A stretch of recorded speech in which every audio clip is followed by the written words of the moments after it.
Hey everyone, Tom Schwab here, and welcome to another episode of the Podcast Interview Marketing Show.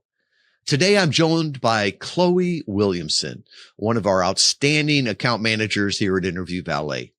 And we're diving deep into something I hear all of the time.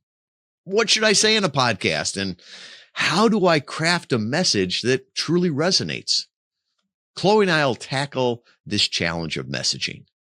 Not just what to say, but how to say it in a way that sticks and moves your ideal audience. Heck, moves your market. We explore the fine line between sounding like you're bragging and sharing a story in an authentic, compelling way. It's about finding that sweet spot where your messaging isn't just clever. It's clear, retellable, relatable, and drives real action. So if you've ever felt stuck when it comes to sharing your message or wondered how to show up as the go-to expert, your audience can't help but remember, this episode's for you. Let's get ready to uncover how your own message connect deeply and, most importantly, drive the kind of results that make every interview count. I'm so happy to be here with Chloe Williamson today, one of our account managers. And one of the comments we get from clients and prospects so often when they start is, well, what should I talk about? What's the messaging? And we're going to talk about that today as part of our summer series, because this is such a fundamental conversation, Chloe. Talk more about the conversations that you have with your clients.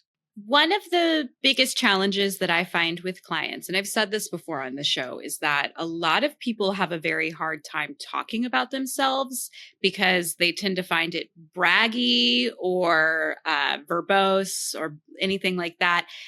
And I think the whole point of being on podcasts or podcast interview marketing is, of course, you have to talk about yourself and you kind of have to brag. And if that word has too much of a negative connotation, you certainly don't have to think of it in that way. Instead, you can perhaps think of it as just, what is your messaging and how are you going to use that messaging to get you in front of the audiences you want, and not even just get you in front of them, but actually make an impact with the ones that you're in front of, because you can't just say anything that comes to your mind and expect people to then reverse engineer everything you're saying and move that into things that they're going to use in their own life. You have to hold their hand in a sense, and you have to provide that for them. And having a strong sense of what your market is, what your message is, and how those two tie into one another is pretty crucial for an effective campaign. And I've seen it where it's almost like a timeline, right? There's some people that on one side of it, all they want to do is talk about themselves, right? In a 30-minute podcast, you only have to ask them one question. So tell me about yourself. And the entire 30 minutes, they're telling their origin story. And then the other side is the people that, well, I'm not here to talk about myself. I'm just here to talk about my company, my product, my service. No, it's a conversation. So I think bringing people to the center of that, of talking about their messaging, is what's powerful. And that's what's going to, that's what's going to move the market. Either one of those extremes is going to get turned off. Exactly. And I think the term messaging in specific is so important here, because I think a lot of people, again, get really caught up in kind of the minutia of the whole experience, the whole process, and they're really trying to give listeners something to walk away with. Like oftentimes it's like a really impactful statement.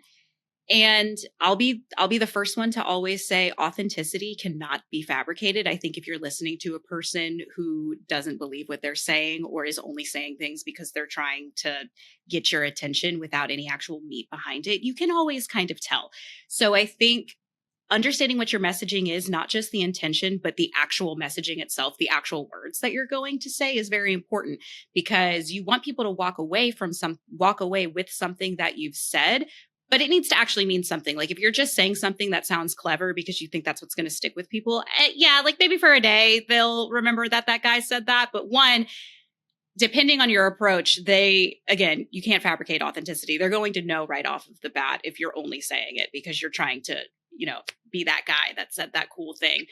But if you're saying something that actually sticks, I think that's what's important. It can be clever and it could stick. That I'm not saying the two could never exist in the same universe, but oftentimes you have to have the intention and you have to make it clear what you're saying, because that's what people are going to remember, especially if it's something that they can repeat back to a colleague. Like if you just go in a long thing, like you said, about your background with like one thing, one tidbit someone can take away from it, they're not going to remember it because it's going to get lost in everything you're saying. So have the intention behind it and craft your messaging around that instead of just a sentence with no context behind it. And I think intention is the key point here. I hear too many people say, well, I'll just go on and talk, right? I'll answer any questions that they ask. And that can be fun, but it doesn't drive results there. It's like, you better know why you are there, right? Simon Sinek starts with why, right? And we'll talk with people. Why do you want to be on podcast interviews? Who do you want to talk with? And trying to frame it from that standpoint, because if you're not clear on your messaging, I'll use that word, no one else will be. And I think sort of that message is that clarity comes from where you are in the world, right? What's your point of view? What do you believe?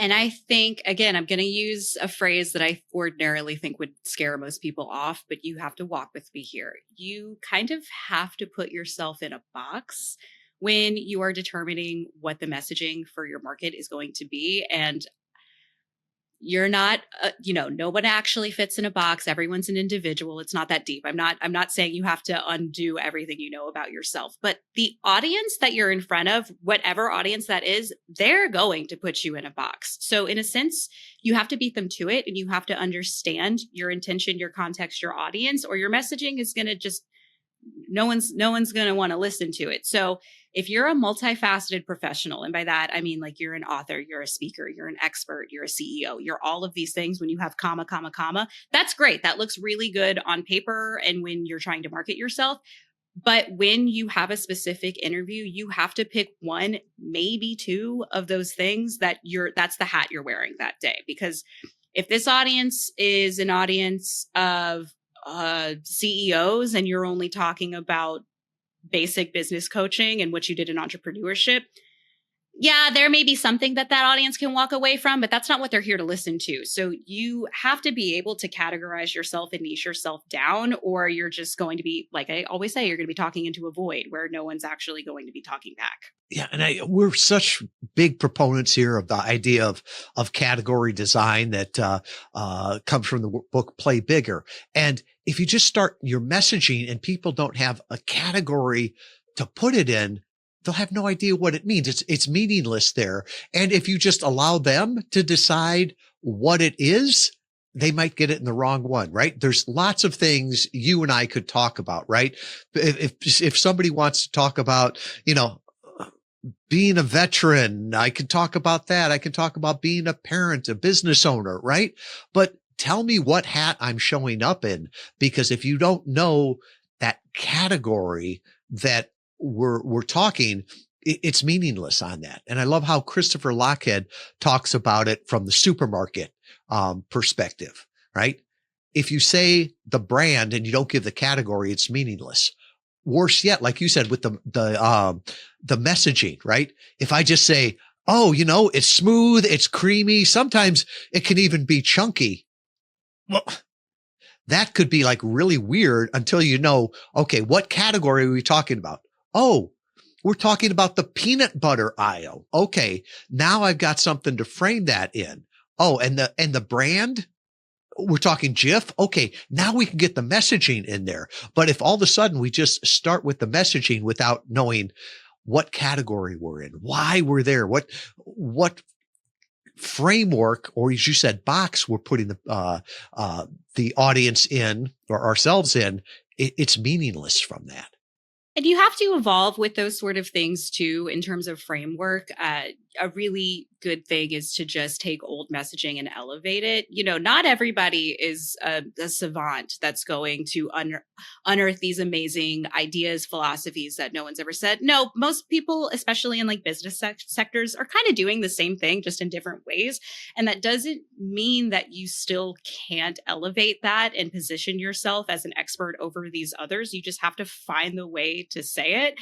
And a part of that is putting yourself in a box, understanding your audience, and making sure the right thing is right for the right person.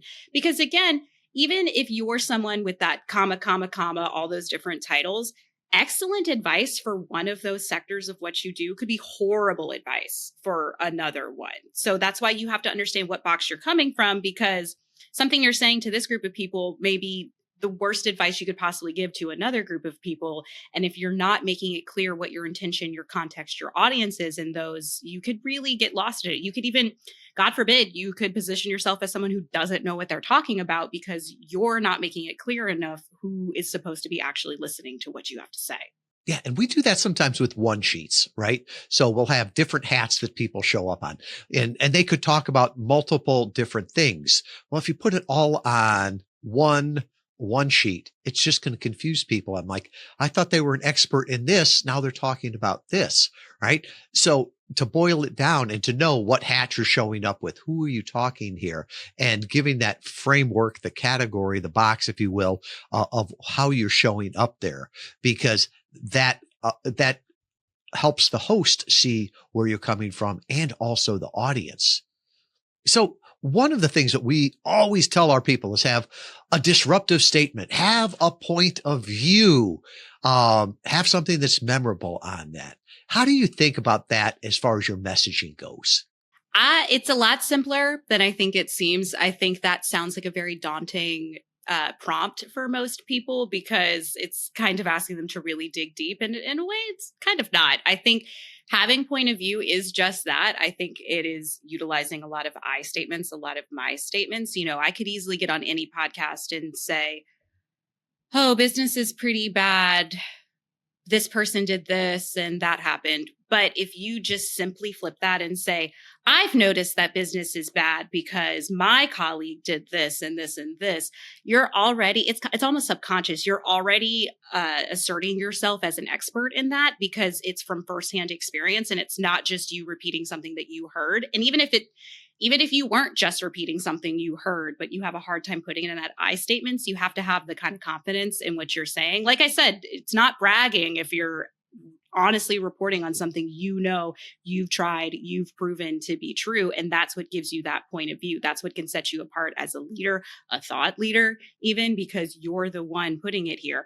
And people want to be led in a lot of cases, especially podcast audiences. They want to believe that the person they're listening to knows what they're talking about. And if you can't even sound like you know what you're talking about, I mean, why would anyone listen? Yeah. And it's like that idea of thought leaders, right? You have to lead with thoughts, right? It's got to have something different there. I like the I believe statements, right? Because if I just say a statement, well, you could say that's right or wrong, right? But if I say, I believe, well, that causes people to stop and they'll say, I either agree with that or I don't agree with that. But with any I beliefs, why do I believe that? And that allows you to come into your story there, right? I believe this because this is my experience. This is what I have seen in my business, my expertise in my life. So you're starting with something that is a strong point of view and then working in your story with that. And so from that standpoint, the messaging is very personal to the market. And I think same is true for how you market yourself. Anybody can just say, I work with this place. We help businesses grow. So do 500,000 other businesses in the world. That really honestly doesn't tell me anything. We always joke about people wanting to get on Joe Rogan and we'll say, okay, well, why would Joe Rogan want you? And it's kind of the same framework here. You help businesses grow. What does that mean? What does that actually look like? It's the same school of thought when you're building up a resume. You could just say, I led a team, and you could leave it at that. Or you could say, I led a team of 12 people. We did this. These were the results we got. And that sets you apart. It's facts, it's figures, it's numbers, which those talk a lot more than words do. It's sad, but it's true. And that's going to help set you apart. So it's kind of the same thing. You could go on a podcast and you can say, I work with this. We help businesses grow. Or you can say, we work with manufacturing firms who do $5 million in revenue, who are struggling to cross the plateau and looking to level up. That already tells me 5 times more information and answers immediate questions than we just help businesses grow. And that's, again, putting yourself in the box. You're the box of the company that does this and helps this. The box doesn't have to be small. That's the other thing I think people have a problem with. Putting yourself in a box doesn't mean folding yourself up into a ring box and it never being opened. The box can be massive, but it has to be a findable, categorizable box, or no one's going to go looking for it. And no host will want someone that can talk about everything. Right? I'm an expert in everything. Well, you're either lying to yourself or lying to me, right? Tell me what your expertise is. And I think too often we're taught something and everybody uses it and it gets to be meaningless, right? There's that, businesses are taught, I help blank with their problem blank so that blank, right? And I hear people say that on podcasts in their messaging, right? I'm a full service digital marketing agency that helps businesses who want to grow enjoy more profits. You told me nothing with that, right? I don't know what expertise you have. I don't know if this applies to me. I certainly can't recommend you to anybody because I don't know what it is. Get very specific on that. And one of the things that we're seeing even with AI now, as it's indexing podcast interviews, you can be specific on your messaging of who you don't work with or what doesn't work. Because if you ask ChatGPT about a company or a brand, tell me the good, the bad, and the ugly, they'll tell you all of that. So why don't you go out there and proactively seed that information, right? What's the bad here, right? Well, the bad is that podcast interview marketing doesn't work if you've got a very localized geography. If you've got to drive 10 miles to get there, why advertise? Why be heard nationally? So put that out there, because that way marketing should be magnetic, right? Attracting the right people, repelling the wrong ones. And it's the same way with the messaging. If you're clear on it, the audience can be clear on it too. And it's also, we help businesses grow. Well, I would hope so. Otherwise, I don't know why you would even be invited onto this podcast. You also have to understand there is a level of understanding the audience already has, and you can't just meet them where they are. You have to lead them to where you want them to be. So don't assume that they're so I don't want to say dumb. That's such a mean word, but don't assume they're so dumb they don't even know that you can create results. Like, obviously you can create results. That's why this host took the time to interview you. Tell us about those results. How did you get to those results? Why did those results matter to me? Why do I need to hear about these results? Because I'm going to assume you have them. That's why you're here. And tell me stories about those results. Mm-hmm. I think so too. I think sharing client stories is a really great tactic for podcast interview marketing. Obviously, discretion. You never want to use anyone's name. You never want to talk about someone who doesn't want to be talked about, but you know what you can share and what you can't. But sharing a story, just one, it personalizes you. It proves that, okay, that again, there's a result, because you're talking about the results that you get. Here's a literal example of one. And also, people naturally want to relate to what they're listening to. Even contrarian people deep down know that they're relating to something that they hear. I say that as someone who always wants to be different. I know when I'm trying too hard to be different versus when I know I actually relate to something. And people in an audience want to be able to say, oh, that's me. They want to hear something that matters to them. Because if it doesn't matter to them, why would they listen to it? Of course, like, you want that kind of level of relatability. So if you're sharing a client story where you have proven results, that client is, this is like a testimonial. Just because it's not coming directly from the client, you still get to share that story. And why would you not take advantage of that? Is my thought on that. If you have a success story, you shout it from the rooftops. That's your proof that you did it. Well, and not bragging, but celebrating for the client and someone that people can relate to. And there's, you can always see the people that name drop and that they've worked with these huge people and these huge corporations. Maybe not, right? And I always love how, Liz Brooks on our team does it. She worked on some big companies in Silicon Valley. She also signed a lot of NDAs, right? So she can't talk about them, but she can say a major company in Silicon Valley, right? People know about that, right? Where I get worried is when people start talking about, well, I worked with this one billionaire and, I helped him on his, whatever it is, pay-per-click, do this. Well, first of all, if he told you he's a billionaire, he probably isn't. And if somebody's listening to you, they'll say, oh, he doesn't work with people like me, right? If it's a health coach or something, I've worked with these celebrities and dropping names in Hollywood, right? At times that can be great, but then they work with the beautiful people in Hollywood, not with me in Kalamazoo, Michigan. So make it relatable in your messaging to your audience, right? And always make the hero your client, right? I was so happy to get them the outcomes. It's what I love to do. That's the joy. That's why we do what we do. That resonates with people in your messaging.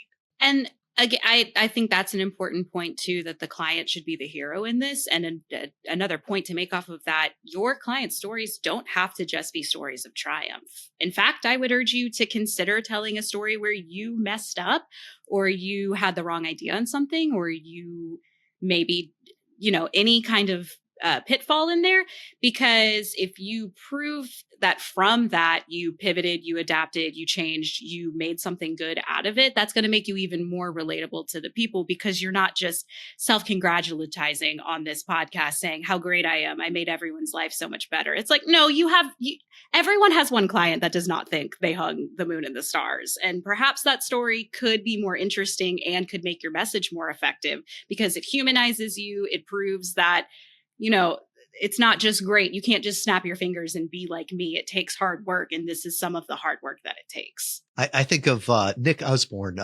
He's a great copywriter, and he talks about the frequently unasked questions. Everybody wants the frequently asked questions, and those are the ones that you thought about already. So in your messaging, it can be great when somebody asks the question. Well, that's a great question. And that's one of the frequently asked questions. But here are the unasked questions that really come back to bite people, right? Now you're on the same side as that person. You're not trying to sell them. You're more of a consultative discussion there. And that messaging can be very, very powerful, because, nobody wants to be sold to. They want to solve their problem, and they're looking for a trusted expert that can help them with that. Absolutely. And I think if you have a hard time crafting that messaging yourself, I said this last time, great speakers are often not very good writers, and that's okay. That is totally fine. That's not a moral failing. That's most people, I would even say, are probably not good writers. And I think using tools to help your writing is certainly a great idea. And that's anything from a copywriter, a consultant, or even something like Grammarly or ChatGPT. You just have to be very careful about making sure it sounds like you. And even just because you're not a good writer doesn't mean you're not a good speaker. And if you know how you speak and you know how you write are not going to translate, find some kind of happy medium between them. Because if you're just reading something off of a script, people know authenticity cannot be fabricated. You can always tell when something is being read. If you sound like one of those, we always joke about the portion of a medicine ad where all the side effects are being read really fast. That's how it comes across when you're reading something that is overly rehearsed and is not something you actually believe, is not organic or visceral from your actual learned experience. It's just words on a page. People can tell. So take the time to craft what you want to say. It shouldn't sound like a script. It should sound natural. And, if you have to refer to a page, if you have to look and make sure you're hitting it, that's totally fine. Just do it normally, not robotically. Matthew Pollard talks about, your key stories. And, it's like when somebody asks you, well, how'd you and your spouse meet? Right? That's a story you've told numerous times. You've worked that through. But each time you bring the emotion to that, and you figure out what's important, what it isn't, and what really you want people to feel after that story. Oh, yeah. And that's also an age old thing. Rarely do you remember what happens. You remember how it made you feel. And that's really the true power that you have as a podcast guest is, all those quippy things that you say, even if the people don't remember it, if they remember how you made them feel, that's what's going to urge them to find out more about you. Because that's the thing all your listeners have in common. They're all human. And no matter how much we try not to give in to those human like urges, when we feel very deeply about something from an emotional sense, we're going to respond to it negatively or positively. You have the power to make it either one, but that's the human nature of it. Yeah. And it's interesting. One of the things that we'll talk about with people is on any conversation, right? On any podcast interview, start with the end in mind, right? What do you want the people to think afterwards? What do you want them to feel and believe? And then ultimately, what do you want them to do? The messaging should always support that. And I really want to focus especially on the do section of those three things you said, because that's the intention.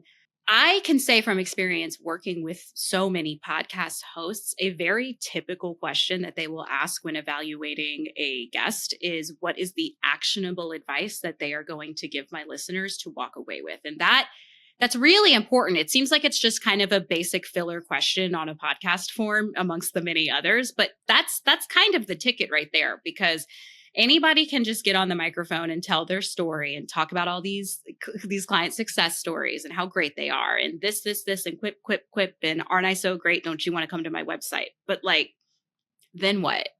What are these people supposed to do? They're just supposed to look you up and maybe find out something that they can use your information with. No, you have to guide them. Again, people like to be led. Even if they don't want to admit it, people like to be led. You have to give them something to walk away with that requires more than 2 seconds of thought. Otherwise, they're going to forget you. So if you give them a homework assignment, in a sense, even if it's just a simple piece of actionable advice, if you give them the homework, they're going to remember to turn it into you, so to speak, the next day, as in maybe look you up and actually use you for something, as opposed to just, oh, that was a fun 30-minute podcast I listened to anyway, and then they move on with their day. Yeah, it's that challenging them to get that next step. And, there's podcasts out there that people listen to for entertainment, right? We're not talking about going on a true crime podcast with that. We're talking about being on podcasts that you're trying to build your business with, right? Move the market from where they were to where you believe it there. And I always think of Bixon, one of our clients, right? Futurist out of Vancouver, right? He would challenge people that, I challenge you to think about it this way, right? We say, if you haven't changed your mind lately, how do you know you still have one? And his definition of a viral interview, I always loved. He's like, it's not how many times, downloads it gets, but he said virility is when somebody hears what you have said, right? Or what you have urged them to do, to look at the world a different way, that strong point of view. And now they take it from the podcast and they start talking about it at lunch with someone. They talk about it in their conversations. That's the true power of your messaging when other people start using it too. Absolutely. And this is another thing you and I have talked about before. Every podcast interview is kind of a live test that you can use. Really pay attention to what out of what you're saying the host is responding well to, because those are probably your strongest points. And that's what you can then continue to build your whole thing off of. Whereas if you kind of notice the host is maybe looking around, waiting for the next question to arise, okay, maybe this isn't my ticket, my money. This one isn't the point that I need to make. That doesn't mean the value is any less. And that doesn't mean that someone in the audience also didn't need to hear it, but you will get an idea of what is important and what is just noise. Well, Chloe, thank you for your insights. I know you share these with your clients day in and day out. It's like, the great ones make it look simple, right? It's like in football, the great ones make it look simple and they go out and play for a little bit on a Sunday afternoon, but there's all that work and thought that goes into it. And that's what you help people with so that they understand their messaging so that they can move markets. Oh, yeah. You all have the power. You just have to find the right box to put yourself in first. Sorry to say. Well, thanks, Chloe. Thanks, Tom. It was great. Wow. What an insightful conversation with Chloe today. And here's what I hope you take away. Clarity in your messaging isn't just about what you say. It's about how you show up. It's about understanding who you're talking to and why your message matters to them. As Chloe shared, people are looking for leaders who guide them, not just guests who talk at them. So here's the challenge. Take a fresh look at your own messaging. Can you clearly articulate the why behind what you do? Are you leading with intention? And most importantly, does it feel real and personal to the people you're speaking to? Remember, podcast interviews are not just about talking. They're about moving markets. So let's make every word count. And if you're ready to refine your message and show up as the expert you truly are, then reach out to Interview Valet. We're here to help you craft your message that's magnetic, authentic, and unforgettable. Until next time, keep those conversations engaging and your message clear. You've got something worth sharing. Now go out there and share it with the world.